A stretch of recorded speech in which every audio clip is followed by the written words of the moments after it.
In this demonstration, we're going to look at the enhancement to the flat pattern command regarding the fix at current timestamp option.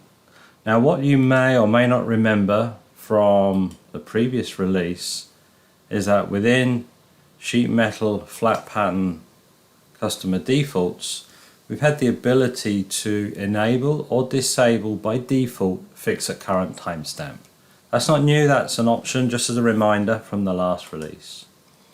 So what we've done in this release is provided the ability to toggle the fix at current timestamp on and off, on create and on edit.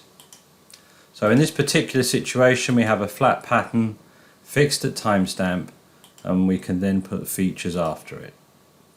If I edit the flat pattern and I turn off the toggle and hit OK, well, of course it's going to warn me that the flat pattern must be created after the last feature. So we'll cancel that, we'll move the flat pattern to the end.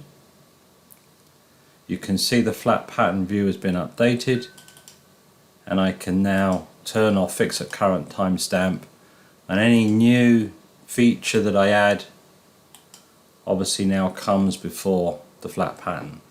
If I want to change that situation, I can now toggle it back on again and put it back in the tree wherever I see as appropriate.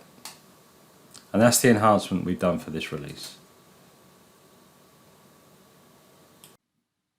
In this demonstration we're going to look at the enhancements to the bridge bend command.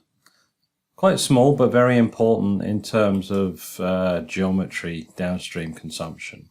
So here we have a bridge bend command created in an early release, and what you can see in the bend end cap region, we can see that the bend is split, and this creates some undesired geometry between the two areas.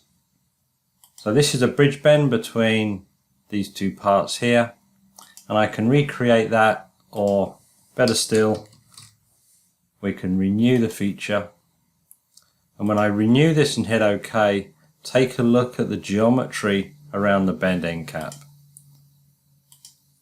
And what you can see that the geometry has been cleaned up and we've got no split halfway through. Now, a word of caution, you notice that that geometry did move, so obviously the design intent will need to be checked on any renew, and that's the enhancement to the bridge bend.